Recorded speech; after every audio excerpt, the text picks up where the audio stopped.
हाय दोस्तों, हम लोग पहुंच चुके हैं अपने यात्रा के इस क्रम में नालंदा यूनिवर्सिटी में, जहां पे हम लोग नालंदा संग्रहालय में जाएंगे और बच्चों को वहां पे दिखाएंगे पुरातात्विक चीज़ों को।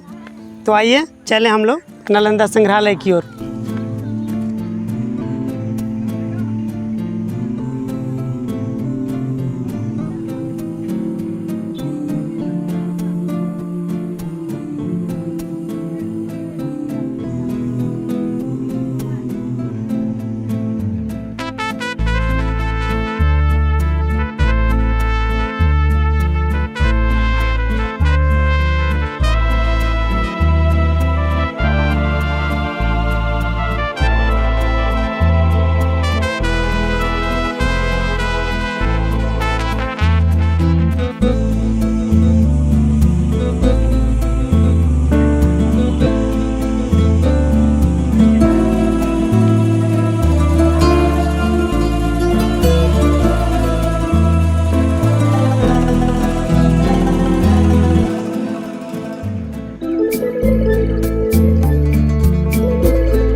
अभी हम लोग नालंदा के म्यूज़ियम से घूम के आ रहे हैं। भीतर कैमरा अलाउ नहीं था, इसलिए हम लोग वहाँ का सीन नहीं ले सके हैं। तो चलिए आइए कुछ स्टूडेंट्स से हम लोग पूछें वहाँ का अनुभव उन लोगों का क्या रहा है। चलिए आप बताइए, वहाँ कैसा अनुभव रहा, वहाँ का अंदर क्या देखें? बहुत ही पुरानी चीज़ों को हम लोग देखें। मज़ा आया? हाँ, बहुत मज़ा। और आप बताइए कुछ। बहुत अच्छा से, मतलब हम लोग सब पुराने यादों को देखे सही से। वहाँ पे हम लोगों ने बुद्ध की मूर्तियों को देखा। आप कुछ कहना चाहेंगे? जी सर, वहाँ पे 5वीं शताब्दी, 1वीं शताब्दी, 2री शताब्दी, मतलब 1 से 10 तक शताब्दी के सारे मूर्तियाँ थीं और बहुत सारे स्ट्रक्चर्स थे जो कि बहुत पुराने थे। और उनको देखकर पुरानी चीज़ों के बारे में हम लोग को पता लगा। और एक वहाँ पे हम लोगों ने एक बहुत बड़ा पात्र देखा, एक बर्तन देखा यहाँ जो बना हुआ था। वो उसके बाद विषय में आप क्या सोचते होंगे कि उस समय के लोग उसका उपयोग किस लिए किया करते होंगे? देखिए सर, उस समय का जो होता होगा, जैसे कोई भी अन्न अनाज रखना होगा तो वो स्टोरेज कैन बहुत बड़ा होता था और उसके अंदर रखा जाता होगा जितना भी अनाज होते हैं, ताकि वो अच्छा से रह सके और उनमें कीड़े ना पड़े। चलिए, थैंक यू। आप बताइए। सर, हम लोग अंदर जाके बहुत मजा आया। मतलब ऐसा फील हो रहा था जिससे पुराने ज़माने का सारा याद हम लोग के अंदर आ चुका है। सर चलिए, बहुत अच्छी बात है। हम अपने सभी विद्यार्थियों के साथ यहाँ पे म्यूज़ियम घूम चुके हैं। हम सभी लोगों ने म्यूज़ियम को देखा। अब हम लोग चलते हैं नालंदा यूनिवर्सिटी के खंडहर की ओर, वहाँ जाके देखें क्या नज़ारा है वहाँ का।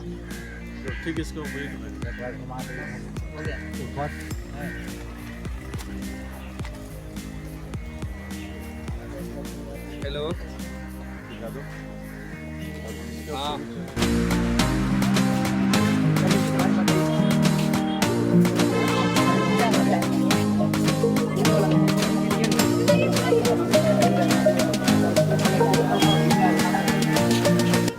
हम लोग म्यूज़ियम परिसर में स्थित एक काफ़ी बड़े घंटा के पास खड़े हैं जिस पे कुछ अब लिपि तो हमें पता नहीं कौन सी लिपि है, लेकिन उस लिपि में कुछ लिखा हुआ है इस पे। और इसकी एक विशेषता है कि जब हम लोग इसको बजाते हैं तो बहुत समय तक इसमें से वाइब्रेशन काफ़ी लंबे समय तक आ रहा है।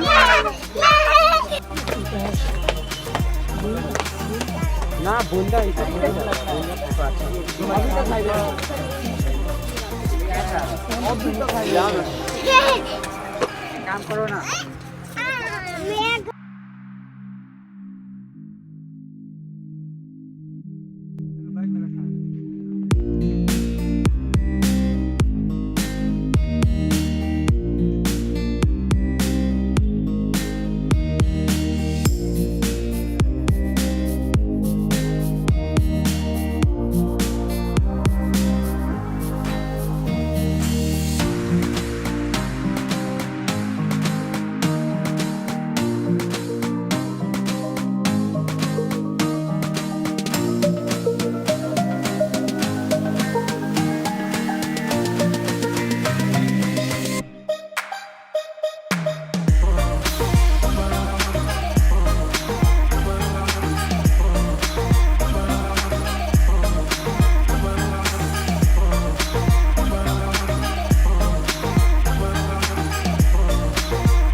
दूसरा कंस्ट्रक्शन कन्नौज के राजा हर्षवर्धन, तीसरा देवपाल। 3 राजाओं द्वारा बनाए जाने के कारण इसका हाइट हो गया 45 फीट, मतलब प्रत्येक कंस्ट्रक्शन का हाइट 15 फीट। कहने का मतलब कि जो कुमारगुप्त बनाया उसने अपना हाइट 15 फीट दिया, तो उस 15 फीट को दूसरा राजा हर्षवर्धन आया, उसने उसको फिल कर दिया और उसके ऊपर अपना 15 फीट बना दिया। इसी तरह से तीसरा कंस्ट्रक्शन देवपाल ने किया था, लेकिन 12वीं सदी में तुर्की आक्रमणकारी बख्तियार खिलजी इसको पूरी तरह से नष्ट किया, आग लगाई। कहा जाता है कि उस समय नालंदा विश्वविद्यालय में 3 वर्ल्ड फेमस लाइब्रेरी था, जिसका नाम था रत्न सागर, रत्न दधी और रत्न रंजक। रत्न सागर नाम का जो लाइब्रेरी था वो 9 मंजिला इमारत, किताबों की संख्या वहाँ थे लगभग 9 करोड़, और वो सारी किताबें यहाँ लिखी गई थी, कहीं से परचेज नहीं किया गया। जब बख्तियार खिलजी आग लगाई, ये नालंदा विश्वविद्यालय कंटिन्यू 6 महीना चलता। उसके बाद ये पूरी तरह से मिट्टी का टीला बन गया, पहाड़ कहीं से नजर नहीं आता। इसकी ये जो ऊंचा ऊंचा हिस्सा देख रहे हैं ना, ये सारे मिट्टी से ढके हुए थे। इसकी खुदाई 19वीं सदी में एक ब्रिटिश आर्कोलॉजिस्ट थे जिसका नाम था लॉर्ड कैनिंघम। उन्हीं के डायरेक्शन में इसकी खुदाई 1915 to 37 हुआ। उसके बाद ये हमारे सामने आया। ह्वेनसांग के बारे में आपने पढ़ा होगा। ह्वेनसांग चीन से आने वाला दूसरा चाइनीज, 6ठी सदी में आया था हर्षवर्धन के पीरियड में, और एक लंबा समय बिताया था, 5 वर्ष स्टूडेंट के रूप में, 5 वर्ष टीचर के रूप में। तो इतने लंबे समय बिताने के दरमियान जो चीज़ें उसने देखी उसको अपने डायरी पे लिखा, और वो डायरी हमारा इतिहास है। उसी ने लिखा था कि उस समय विश्वविद्यालय का एरिया था 10 किलोमीटर लंबा, 5 किलोमीटर चौड़ा, पढ़ने वाले विद्यार्थी 10,000, 1500 टीचर, लेकिन अभी खुदाई है मात्र 1 स्क्वायर किलोमीटर, 1 किलोमीटर लंबा, 1 किलोमीटर चौड़ा। अभी 9 किलोमीटर लंबा, 4 किलोमीटर चौड़ा बाकी है, जिस पर कई गाँव बसे हैं। कृषि कार्य हो रहा है, इसलिए गवर्नमेंट अलाउ नहीं किया है खुदाई का। आप जो देख रहे हैं ये 1 स्क्वायर किलोमीटर की खुदाई है। खुदाई के बाद आर्कोलॉजी इसको 2 भाग में बांटा। आप जैसे ही इंटर किए होंगे, आपने देखा एक गेट था ईंटे का बना हुआ जो काफ़ी चौड़ा था। जैसे ही आप इंटर किए होंगे तो देखे होंगे छोटे छोटे गड्ढे बने हुए, है ना। तो उधर का जो भी कंस्ट्रक्शन है वो मोनास्ट्री कहलाता है। मोनास्ट्री का मतलब जहाँ विद्यार्थी रहते पढ़ते। एक गड्ढा जो आपने देखा, एक गड्ढा का मतलब एक रूम है वो, और एक रूम में एक विद्यार्थी रहते थे। अगर उस समय 10,000 विद्यार्थी हैं तो वैसे वैसे 10,000 कम है, और 1500 टीचर के लिए, लेकिन खुदाई 10% है, इसलिए अभी 11 मोनास्ट्री और 6 चैत्य। चैत्य का मतलब मंदिर। बहुत साहित्य में बुद्ध के मंदिर को चैत्य कहा गया है। तो आप लोग अभी मंदिरों के हिस्से में बैठेंगे। ये जो ऊंचा ऊंचा टीला आप देख रहे हैं ना, एक कतार में ऐसे 6 टीले, और सारा का सारा माउंड है, मिट्टी और ईंटे के सिवा वहाँ कुछ नहीं।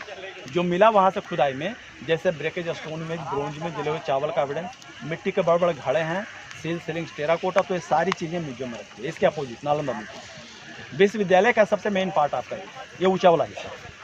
जब भी बिहार टूरिज्म का साइट अपना इंडियन हिस्ट्री या जो आप लोगों का जो SST का बुक होता है उस पर इसी का फिगर मिलेगा। ये 2500 वर्ष पुराना है। विश्वविद्यालय बनने से 1000 वर्ष पहले बन चुका था। इसका नाम है सारिपुत्र स्तूप।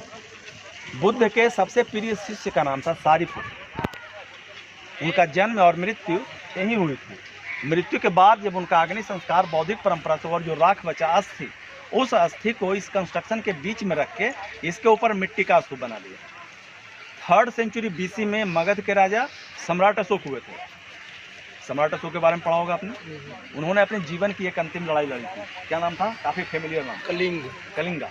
उसके बाद उन्होंने बौद्ध धर्म मान लिया। बौद्ध धर्म मानने के बाद सबसे पहली पूजा इसका की। इतिहास कहता है सम्राट अशोक पहला राजा हुए जिन्होंने नालंदा महाविहार की स्थापना किया। तो बिफोर क्राइस्ट नालंदा का पहचान बिहार था। उस समय ये विश्वविद्यालय नहीं था, नालंदा विश्वविद्यालय नहीं था, ये सिर्फ बिहार जाना जाता था। और बिहार का शाब्दिक अर्थ होता है बौद्धिस्ट वालों का निवास स्थान। आज जो हम बिहार लिख रहे हैं BIHR, तो ये गलत है। इसका शुद्ध रूप होगा BHIR। बौद्ध साहित्य में पाली भाषा में बिहार का मतलब निवास करना, जहाँ बौद्धिस्ट रहते हैं, और वही हिंदू धर्म के अनुसार बिहार का मतलब हो जाएगा पर्यटन करना, घूमना। जैसे आप घूम रहे हैं तो इसको आप कह सकते हैं कि मैं बिहार कर रहा हूँ। लेकिन आज का बिहार जो BIHR है बिल्कुल अपभ्रंश है मुगल वालों का। जब विश्वविद्यालय के रूप में सेटअप इसको कुमारगुप्त ने किया तो ईंटे से पहला कंस्ट्रक्शन कुमारगुप्त ने दिया। ईंटे से बनने के कारण जब इसके आकार और ऊंचाई बढ़ गई तो सीढ़ी बना दिया।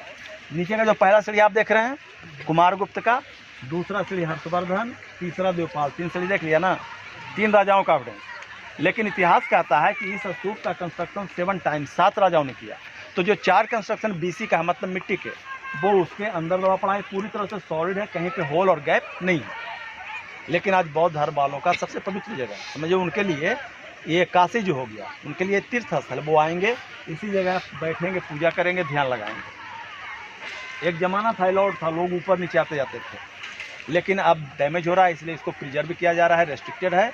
लेकिन इसको भी रिसेंट हिस्ट्री में जोड़ा गया है और लिखता है कि अपने ज़माने की एक फेमिलियर फिल्म थी, कभी मौका मिले तो देखिएगा आप लोग, जॉनी मेरा नाम करके एक मूवी बनी थी, देवानंद हेमामालिनी की। एक गाने का शूटिंग है, देवानंद यहीं पे गाना गाते उतर रहा है, समझ गया मैं तेरा बहाना, उधर से हेमा मालिनी। लेकिन अब वर्ल्ड हेरिटेज बन गया है, इसलिए परमिटेड नहीं।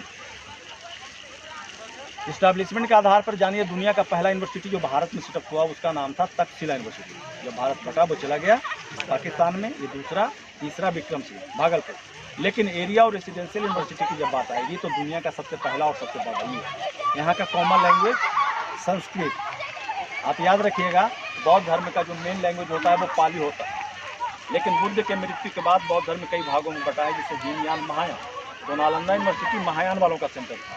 महायान वालों ने संस्कृत को कॉमन लैंग्वेज बनाया, विषय सारे पढ़ाए जाते थे। लेकिन विक्रमशिला जो यूनिवर्सिटी था, वहाँ के लोग हीनयान वाले थे, वहाँ का मेन लैंग्वेज पाली। एक अंतर दोनों में भी होता है, हीनयान वाले मूर्ति पूजक नहीं होते हैं, बुद्ध को ईश्वर नहीं मानते, प्रतिमा नहीं बनाते।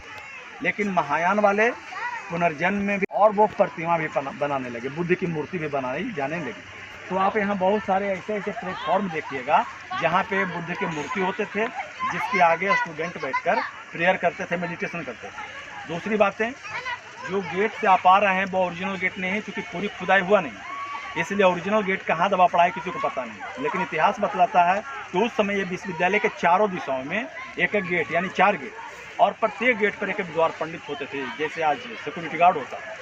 तो वो सिक्योरिटी गार्ड इतने स्कॉलर होते थे कि जो भी स्टूडेंट आए उनका एंट्रेंस टेस्ट गेट पर भेज लेते थे। 10 क्वेश्चन पूछे गए, 3 का जिसने जवाब दिया उसी का एडमिशन हुआ, अन्यथा एंट्री नहीं होती थी। तो वैसे स्टूडेंट में हुएनसांग 2 टाइम्स फेल, इन 3rd टाइम ही वह सिलेक्ट। इतिहास आपको भी कहता है कि एंट्रेंस टेस्ट का आरंभिक दौर जो सबसे पहले पूरी दुनिया में शुरू हुआ वो है आपका नालंदा विश्वविद्यालय, जिसका फॉलोअर है वो जो कॉर्नर पे राउंड आप देख रहे हैं, ऐसे जो बीच में ऐसे आले बने हुए हैं ताखे का शेप, तो वैसे राउंड आपको देखने को कहाँ जहाँ भी मिले आप उसको बोलेंगे भोटिव स्तूपा, VOTIV। भोटिव का मतलब होता है मनोती स्तूप, जिनकी मन्नतें इच्छाएं पूरी हो जाती थी वो बनवा दिया। इसके अलावा नीचे कुछ बड़े राउंड बने, जैसे ये राउंड बड़ा वाला। बड़े राउंड का मतलब बुद्ध की मूर्ति, जहाँ भी जिस बौद्धिस्ट साइट पर आप जाइए वहाँ ऐसा ऐसा राउंड मिले, आप समझ जाइए कि उस पर बुद्ध की मूर्ति होगा। जहाँ बड़ा राउंड रहेगा वहाँ ऐसे कुछ रेक्टेंगुलर से कुछ स्क्वायर, रेक्टेंगुलर पे सीनियर, स्क्वायर पे जूनियर बैठकर प्रेयर किया, मेडिटेशन किया। इसके अलावा कुछ राउंड आपको छोटे छोटे मिलेगा, तो वैसे राउंड को आप बोलेंगे मेमोरियल। मतलब जिन विद्यार्थियों का निधन पढ़ाई के दरमियान, क्योंकि उस समय पढ़ने के लिए चीन, जापान, कोरिया से आते थे, कम्युनिकेशन ही था, बस हवाई जहाज ट्रेन नहीं थी, तो जिनका पढ़ाई के दरमियान निधन हो गया, उनका डेड बॉडी अपना देश भेजना मुश्किल हो जाता था। वैसी स्थिति में उनका अग्नि संस्कार ही कर दिया और उन्हीं के अस्थि के ऊपर छोटे छोटे राउंड बना दिए, जो मेमोरियल कहलाए। तो ऐसे संख्या काफ़ी होने के कारण ही ये बौद्ध धर्म वालों के लिए सबसे पवित्र। बात समझ में आ गई? अब आपको मैं लेकर चलता हूँ एक मोनास्ट्री दिखलाते हैं जहाँ विद्यार्थी रहते पढ़ते। ठीक है, चलिए सर।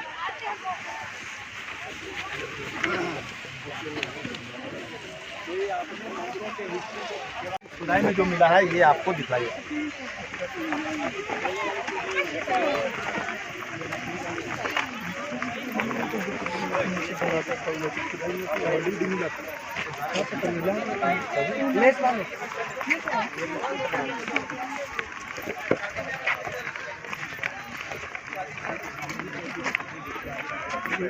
पूजा करते थे, ध्यान लगाते थे। ठीक है, आगे चलिए मोनास्ट्री।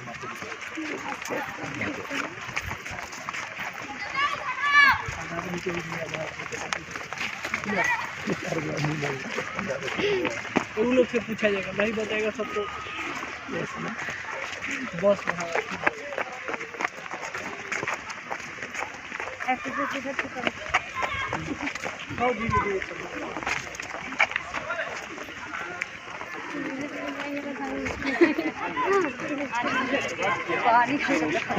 डिस्ट्रॉय करके ना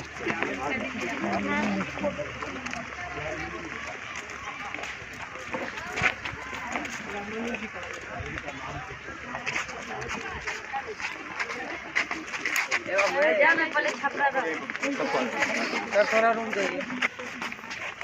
और लोग बहुत सभी लोग आ जाएंगे। देखिए नाम लिख दिया है सब इसी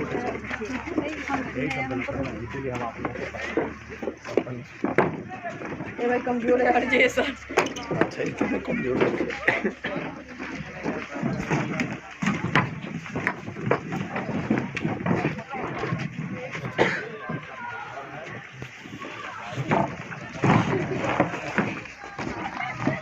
जो लिख दिया है, जो गलत कर दिया है। अब जानिए, अभी 1 स्क्वायर किलोमीटर की खुदाई में 11 मुनासिब मिला। तो उसमें से जो सबसे बड़ा है, इसको बोलते हैं मुनासिब नंबर 5-6, जो हम लोग चल रहे हैं, सब भी एक पैटर्न पे बना हुआ सिंबल। अब ये देखिए, चलो ये गेट का एविडेंस है।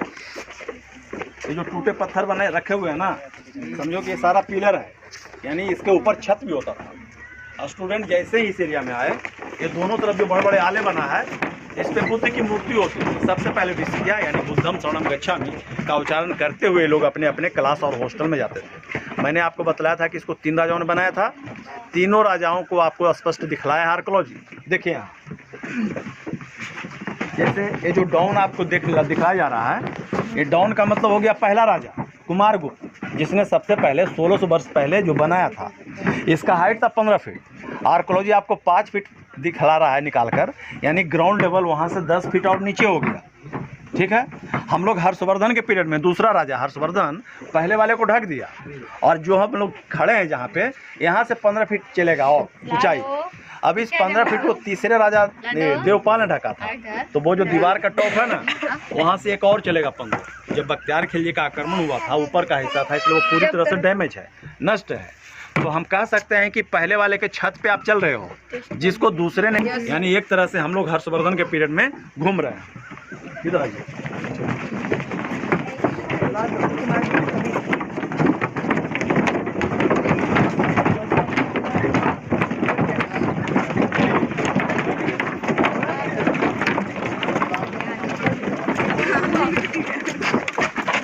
अभी थोड़ी लिख रहा है, लिख रहा है। अभी जानिए, ये है आपका कंप्लीट का मोनास्ट्री। इसमें 32 कमरे, यानी 32 विद्यार्थियों को रहने की व्यवस्था, एक रूम एक विद्यार्थी। ठीक है, आप लोग बरामदा में खड़े हुए, चारों तरफ बरामदा होता था। ये जो छोटे छोटे गड्ढे बने हैं, सारा पिलर था, यानी रूम बरामदा के ऊपर छत था। इसके आगे आंगन हो गया, जहाँ उनकी पढ़ाई होती है। तो जो लोग यहाँ रहने वाले हैं, मात्र 32, वही आंगन में बैठकर पढ़ाई करेंगे। आंगन में आपको 3 स्टेज दिखलाया गया है। सामने का कुमार गुप्त का बना हुआ लेक्चर,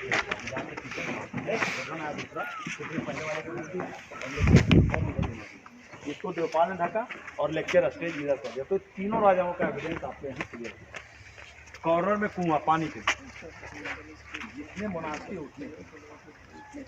ये जो गड्ढा बना है, एक इधर एक उधर, ये किचन बर्नर, खाना बनाने के समय इस पर खाना बनाया गया। और पढ़ाई के दरमियान इसका वो लोग नालंदा यूनिवर्सिटी एक हायर एजुकेशनल सेंटर के साथ साथ एक बहुत बड़ा रिसर्च सेंटर है, जिसे आ जाते हैं ऑक्सफोर्ड और कैम्ब्रिज यूनिवर्सिटी। तो समझिए कि उस जमाने में नालंदा ही आपका काफ़ी डेवलप, उससे भी ज़्यादा डेवलप। कुआं जो बनाया गया है, आपने देखा होगा अधिकतर कुआं राउंड से, लेकिन वो जो कुआं है वो लॉर्ड बुद्ध का जो अष्टांगिक मार्ग है, 8 fold path of Lord Buddha, तो प्रत्येक एंगल उनके अष्टांगिक मार्ग से संबंध रखता है, यानी कंप्लीटली जो है बौद्धिज्म से रिलेटेड। रूम के बारे में ह्यूएन लिखा था, तो उस समय रूम का जो टेम्परेचर होता था बिल्कुल मॉडरेट, यानी नेचुरल है। गर्मी में न ज़्यादा गर्मी, ठंडे में न ज़्यादा ठंडा, दीवार की मोटाई के कारण। प्रत्येक दरवाजे पे लकड़ी का मोटा मोटा किवाड़ होता था, और वो जो होल बना है दीवार में, वो दरवाजा बंद करने का, उसके जस्ट अपोजिट की दीवार में छोटे छोटे आले बने। वो जो आला दिख रहा है दीवार पे, तो उस पर वो लोग मसाल रखते थे लाइट के लिए। रात में लाइट लोग मसाल के जाते थे। पढ़ने का काम दिन में, रात में खाना खाए, उसके बाद मेडिटेशन करते। मेडिटेशन के लिए बिल्कुल साउंड प्रूफ देंगे, बगल वाले का आवाज़ इनके कमरे में नहीं आए, कंसंट्रेशन बने रहे। तो ऐसे ही सारे के सारे एविडेंस कंस्ट्रक्शन का अब आप लोग और एक बात और जानिए कि जिनका एडमिशन हो जाता था एंट्रेंस क्वालिफाई कर लेते थे, उसके बाद उनका रहना सहना खाना पीना सारा फ्री ऑफ कॉस्ट, कोई चार्ज नहीं। और ये व्यवस्था कहाँ से होती थी? राजाओं द्वारा जो डोनेशन, जो टैक्स खुद राजा लेते थे, वो टैक्स खुद नहीं लेकर वो विश्वविद्यालय को डोनेट कर देते थे, उसी से सारी व्यवस्था विश्वविद्यालय का होता है। इसलिए अब विद्यार्थियों को अपने घर से अपने देश से मंगाने की आवश्यकता नहीं होती थी। तो वही मेन कारण था उनके क्वालिटी इंप्रूवमेंट और विश्वविद्यालय की ख्याति भारत के अलावा दूसरे देशों में होने का। उस समय ईंटे की जुड़ाई के लिए सीमेंट नहीं होती, ईंटे की जुड़ाई के लिए जो खड़िया मिट्टी का हिस्सा